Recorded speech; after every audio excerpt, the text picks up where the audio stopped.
Subscribe करिए हमारे channel target UP TET CTET को और बेल आइकन को दबाइए। हेलो फ्रेंड्स, मैं रेनू स्वागत करती हूँ आप सभी भावी अध्यापक एवं अध्यापिकाओं का आपके अपने channel target UP TET CTET में। दोस्तों, आज की इस क्लास में हम आपके डीएलएड 4th सेमेस्टर के प्रेजेंट सीरीज के मोस्ट इंपॉर्टेंट बहुविकल्पी क्वेश्चंस के लास्ट पार्ट को पढ़ने वाले हैं। यहाँ पर आज आपके सारे के सारे जो बहुविकल्पी प्रश्न है वो खत्म हो जाएंगे राजन सीरीज के। तो चलिए स्टार्ट करते हैं। सबसे पहले यहाँ पर क्वेश्चन नंबर 86 से शुरू करते हैं। क्वेश्चन नंबर 85 तक मैंने दो पार्ट में पढ़ाया है, पार्ट 1 और पार्ट 2। ये दोनों आपको मिल जाएंगे डिस्क्रिप्शन बॉक्स और कमेंट बॉक्स में। तो चलिए स्टार्ट करते हैं। भारत छोड़ो आंदोलन प्रारंभ किया गया 1946 में, 1942 में, 1930 में, 1932 में। तो राइट आंसर यहाँ पर हो जाएगा ऑप्शन नंबर 1942 में भारत छोड़ो आंदोलन शुरू किया गया था। और आप सभी को पता है कि 1947 15 अगस्त 1947 को अंग्रेज हमारा देश छोड़ करके चले गए थे, यानी कि हमारा देश आजाद हो गया था। ठीक है, तो ये भारत छोड़ो आंदोलन जो है ये स्टार्ट हुआ था 1942 से ही स्टार्ट हुआ था। इन लोगों को इतने साल लग गए भारत को छोड़ने में। तो आप सोचिए कितनी मेहनत की है हमारे देशभक्तों ने, महापुरुषों ने अंग्रेजों को हमारे देश से भगाने में। क्वेश्चन नंबर 87 पे आते हैं। गांधी जी ने दक्षिण अफ्रीका से लौटने के बाद प्रथम सफल सत्याग्रह आंदोलन कहां प्रारंभ किया था? दांडी, खेड़ा, बारडोली या चंपारण?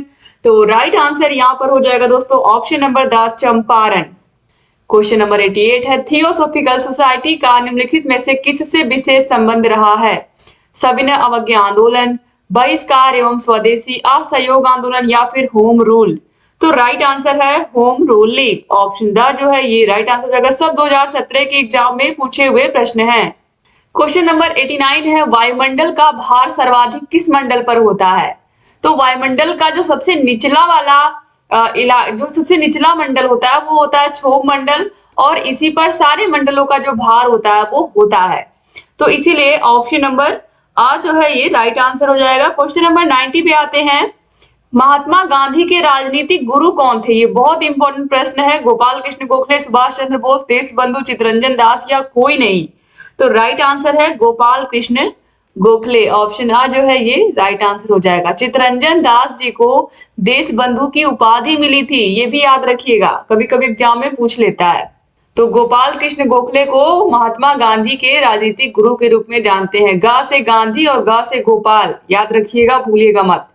क्वेश्चन नंबर 91 है। सुभाष चंद्र बोस के राजनीतिक गुरु कौन थे? गोपाल कृष्ण गोखले, देशबंधु चित्तरंजन दास, जवाहरलाल नेहरू या कोई नहीं? तो राइट आंसर दोस्तों यहाँ पर हो जाएगा आपका ऑप्शन नंबर ब, देशबंधु चित्तरंजन दास। क्वेश्चन नंबर 92 है। सुभाष चंद्र बोस को सर्वप्रथम नेताजी किसने कहा था? Adolf Hitler, MG Ranade, Gopal Krishna Gokhale या मोहम्मद अली जिन्ना? तो राइट आंसर यहाँ पर हो जाएगा दोस्तों ऑप्शन नंबर आ, एडोल्फ हिटलर। हिटलर ने सबसे पहले सुभाष चंद्र बोस जी को नेताजी की उपाधि दी थी। क्वेश्चन नंबर 93 है। दिल्ली चलो, जय हिंद, तुम मुझे खून दो मैं तुम्हें आजादी दूंगा, ये सब किसके नारे थे? सुभाष चंद्र बोस, भगत सिंह, महात्मा गांधी या पंडित नेहरू? तो राइट आंसर यहाँ पर हो जाएगा दोस्तों ऑप्शन नंबर सुभाष चंद्र बोस। तुम मुझे खून दो मैं तुम्हें आजादी दूंगा, ये बहुत बहुत ही ज्यादा फेमस इनका नारा था। दिल्ली चलो और जय हिंद, ये भी याद रखिएगा। इसके बाद क्वेश्चन नंबर 94 पे आते हैं। गांधी इरविन समझौता कब हुआ था? 5 मार्च 1931, 4 मार्च 1931, 3 मार्च 1931 या कोई नहीं? तो राइट आंसर यहाँ पर हो जाएगा दोस्तों ऑप्शन नंबर 5 मार्च 1931। क्वेश्चन नंबर 95 है। किसने आजाद हिंद फौज का पुनर्गठन किया? महात्मा गांधी, पंडित नेहरू, सुभाष चंद्र बोस, भगत सिंह? तो राइट आंसर यहाँ पर हो जाएगा सुभाष चंद्र बोस। ऑप्शन सा जो है ये राइट आंसर हो जाएगा। क्वेश्चन नंबर 7 पे आते हैं। इंडियन एसोसिएशन की स्थापना किसने की थी?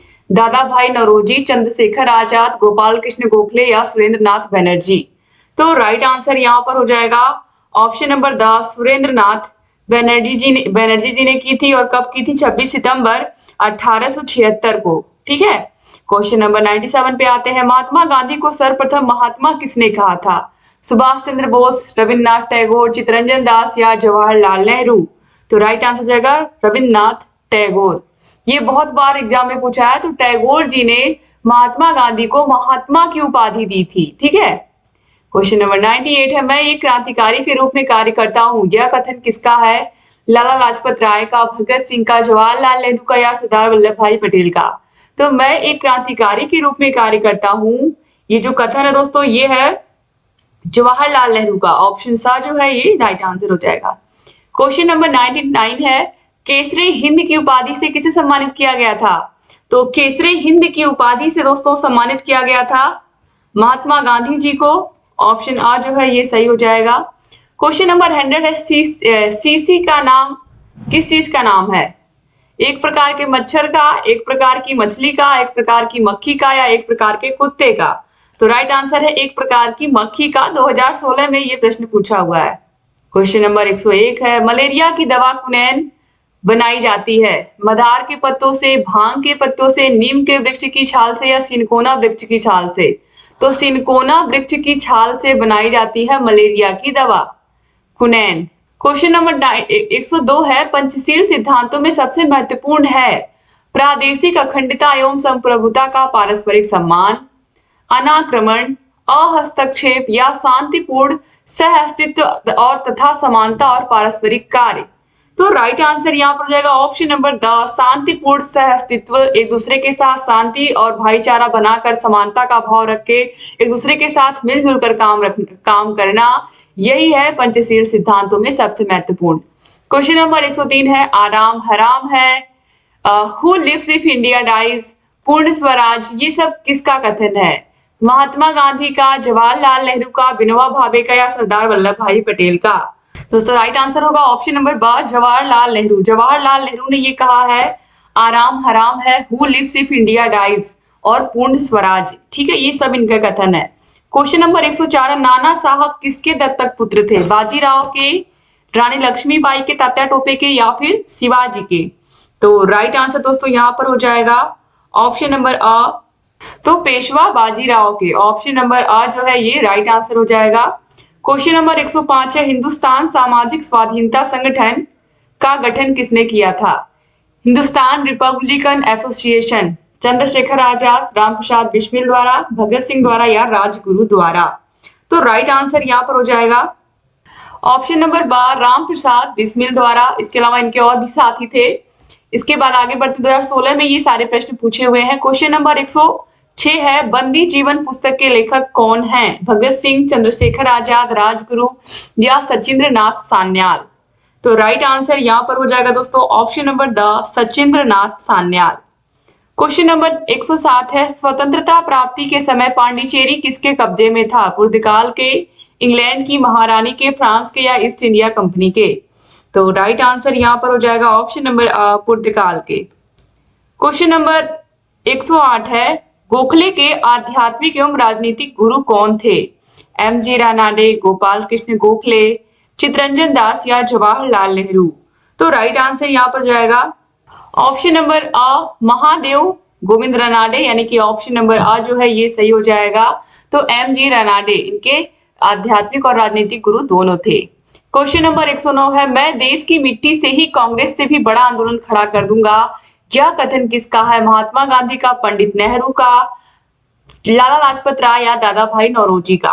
तो राइट आंसर यहाँ पर हो जाएगा ऑप्शन नंबर महात्मा गांधी का कथन था ये। क्वेश्चन नंबर 110 है, रामकृष्ण मिशन के संस्थापक कौन थे? तो आप सभी लोगों को पता है कि रामकृष्ण मिशन के संस्थापक है वो है स्वामी विवेकानंद, और आर्य समाज के संस्थापक स्वामी दयानंद सरस्वती। क्वेश्चन नंबर 111 पे आते हैं, भारत का अंतिम गवर्नर जनरल कौन था? सी राजगोपालाचारी, महात्मा गांधी, सुभाष चंद्र बोस या फिर इनमें से कोई नहीं? तो राइट आंसर आप सभी को दिख रहा है साफ साफ ऑप्शन नंबर आ, सी राजगोपालाचारी। क्वेश्चन नंबर 112 है, भारतीय राष्ट्रीय कांग्रेस ने पूर्ण स्वराज्य प्राप्त करने का लक्ष्य कब घोषित किया? 1920, 1929, 1930 या 1942?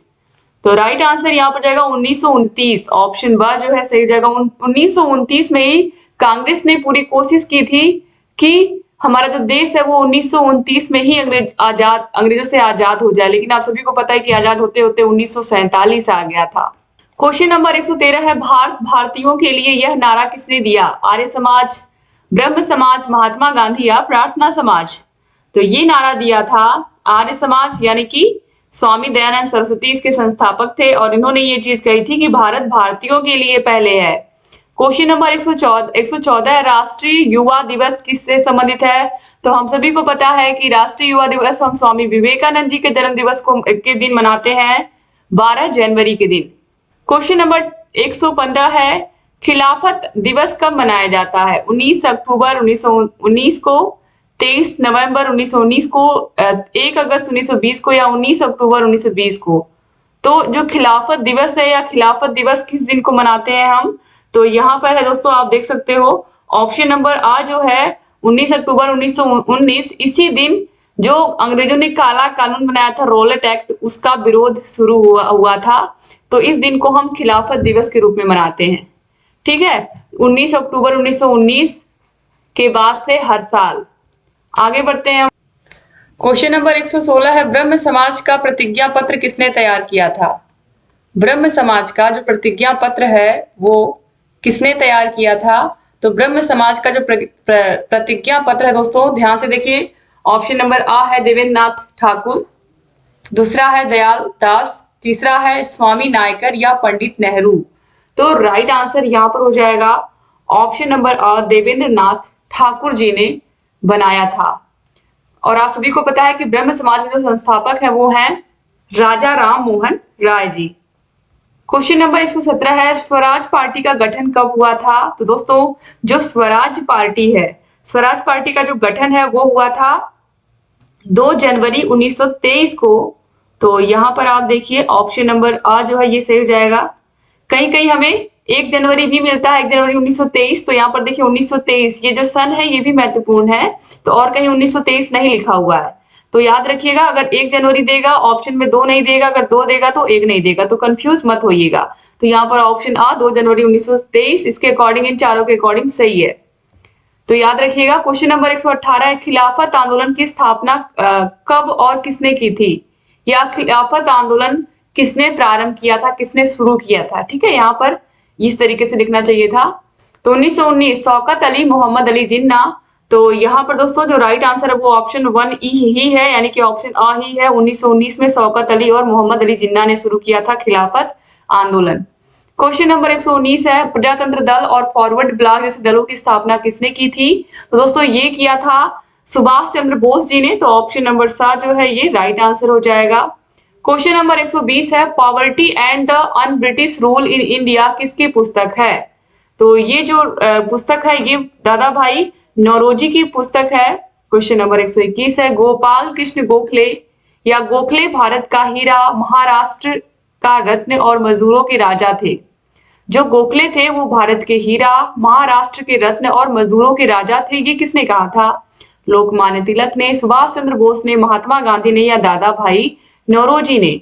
तो ये कहा था लोकमान्य तिलक ने। ऑप्शन नंबर आ जो है ये राइट आंसर हो जाएगा। क्वेश्चन नंबर 122 है एमडीएम की व्यवस्था है केवल प्राथमिक विद्यालयों में, केवल उच्च प्राथमिक विद्यालयों में, दोनों में? तो मैं पढ़ाती हूँ, मैं टीचर हूँ प्राइमरी, तो आपको पता है, मुझे पता ही होगा ये चीज। तो दोनों में ही होती है, और आप लोग भी टीचर बनने जा रहे हो तो आप लोगों को भी ये पता रहना जरूरी है कि प्राथमिक विद्यालयों में भी बनता है और उच्च प्राथमिक विद्यालयों में भी बनता है भोजन। ठीक है, क्लास 1 to 8 तक सभी बच्चे खाना खाते हैं। क्वेश्चन नंबर 123 है मंगल पांडे ने अंग्रेजी अधिकारियों की हत्या कब की थी? तो उन्होंने जो हत्या दोस्तों वो की थी 8 अप्रैल 1857 को। दोस्तों यहाँ पर मंगल पांडे को फांसी दी गई थी 8 अप्रैल 1857 को। ठीक है, और जो रियल में इन्होंने जो हत्या की थी, अगर हम रियल डेट की एक्चुअल बात करें तो ये 29 मार्च की घटना है। ये 29 मार्च को उन्होंने हत्या की थी, अंग्रेजों की, अंग्रेजी अधिकारियों की हत्या की थी 29 मार्च 1857 को। ठीक है, और 8 अप्रैल 1957 को 1857 को इनको फांसी दे दी गई थी। ठीक है, करीब एक हफ्ते से ऊपर हो गया था उसके बाद इनको फांसी दे दी गई थी। लेकिन यहाँ पर आपका जो आंसर दिया है वो 6 अप्रैल 1857 दिया, यानी कि 6 अप्रैल को इन्होंने मारा और 8 अप्रैल को इनको फांसी दे दी गई। ठीक है, तो इस वजह से अगर 29 मार्च एग्जाम में नहीं, अगर आपके ऑप्शन में नहीं है और 6 अप्रैल है तो आप 6 अप्रैल को ही सही लगाएंगे। ठीक है, तो मंगल पांडे ने को फांसी दी गई थी 8 अप्रैल 1857 को, और हत्या कब की थी उन्होंने? 6 अप्रैल 1857 को। अगर ये दिया है तो यही आप सही लगाओगे। तो इसके अकॉर्डिंग हम ऑप्शन ब को सही लगाएंगे इस क्वेश्चन के अकॉर्डिंग। ठीक है, तो कंफ्यूज मत होइएगा। फांसी दी गई थी 8 अप्रैल को, और इन्होंने हत्या कब की थी? उससे पहले ही की होगी, तो 6 अप्रैल 1857 अगर दिया है, अगर आपके ऑप्शन में 6 अप्रैल तो यही लगाइएगा, लेकिन एक्चुअल डेट जो है वो है 29 मार्च 1857। ठीक है, तो कंफ्यूज मत होइएगा। अगर ऑप्शन में नहीं है तो हम 6 अप्रैल को ही सही लगाएंगे। क्वेश्चन नंबर 124 पे आते हैं, लेकिन याद रखिएगा कि मंगल पांडे को जो फांसी की एग्जैक्ट डेट है वो 8 अप्रैल ही है। ठीक है, क्वेश्चन नंबर 124 है, रामकृष्ण मिशन की स्थापना कब हुई थी? तो रामकृष्ण मिशन की जो स्थापना है वो हुई थी 1897 में। ऑप्शन नंबर सा जो है ये राइट आंसर हो जाएगा। क्वेश्चन नंबर 125 है, राजा राम मोहन कौन थे? तो ये ब्रह्म समाज के संस्थापक हैं, ऑलरेडी मैं बता चुकी हूँ। क्वेश्चन नंबर 126 है, आर्य समाज के संस्थापक कौन थे? तो स्वामी दयानंद सरस्वती। ऑप्शन सा जो है सही हो जाएगा। क्वेश्चन नंबर 127 है, संयुक्त राष्ट्र संघ के अंग है महासभा, सचिवालय, सुरक्षा परिषद या सभी? तो राइट आंसर ऑप्शन द है, ये सभी हैं। क्वेश्चन नंबर 128 है, आर्य समाज का प्रमुख ग्रंथ कौन है? बहुत बहुत इंपॉर्टेंट प्रश्न है ये तो, सत्यार्थ प्रकाश। और इसको लिखा किसने है? स्वामी दयानंद सरस्वती जी ने लिखा है। क्वेश्चन नंबर 129 पे आते हैं दोस्तों, 1857 ईस्वी का स्वाधीनता संग्राम एक सैनिक क्रांति थी, ये कथन किसका है? ये बहुत इंपॉर्टेंट प्रश्न है कि ये कथन जो है ये किसने कहा है कि जो क्रांति हुई थी एक सैनिक क्रांति थी? तो राइट आंसर है सर जॉन लॉरेंस का कथन है। क्वेश्चन नंबर 130 है, सती प्रथा का अंत किसके प्रयास से हुआ? तो राजा राम मोहन राय के प्रयास से हुआ, और इन्होंने ब्रह्म समाज की भी स्थापना की थी। क्वेश्चन नंबर 131 पे आते, दादा भाई नौरोजी राष्ट्रीय कांग्रेस के अध्यक्ष कब बनाए गए थे? तो दोस्तों ये बनाए गए थे 1906 में, लेकिन 1906 ऑप्शन में है नहीं, तो 1905 के साथ हम जाएंगे। ठीक है, याद रखिएगा।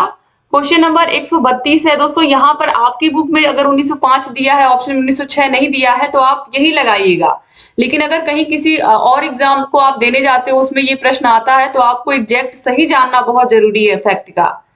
क्वेश्चन नंबर 132 है, grand old man of India किसको कहते हैं? तो grand old man of India हम कहते हैं दादा भाई नौरोजी जी को। ऑप्शन सा जो है सही हो जाएगा। Grand old man of India, ये बहुत इंपॉर्टेंट प्रश्न है, दादा भाई नौरोजी को हम कहते हैं। तो इस तरीके से आपके सारे के सारे अति लघु उत्तरी पहले ही मैं पढ़ा चुकी हूँ, और बहुविकल्पी प्रश्न भी खत्म हो गए।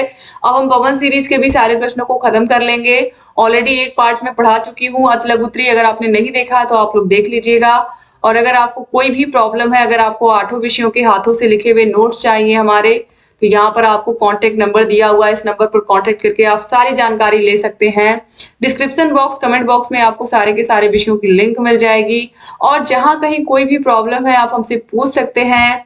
और अगर चैनल को सब्सक्राइब नहीं किया तो प्लीज सब्सक्राइब भी कर दीजिए, बगल में घंटी का निशान होगा उसको भी प्रेस करना मत भूलिएगा, और वीडियो को शेयर कर दीजिएगा। एक बार फिर से आप सभी का बहुत बहुत धन्यवाद वीडियो को पूरा देखने के लिए। Thank you so much. Channel से बने रहिए और ढेर सारी क्लासेस आपके लिए लेकर के आते रहेंगे और आपकी तैयारी को और बेहतर बनाते रहेंगे। जय हिंद दोस्तों।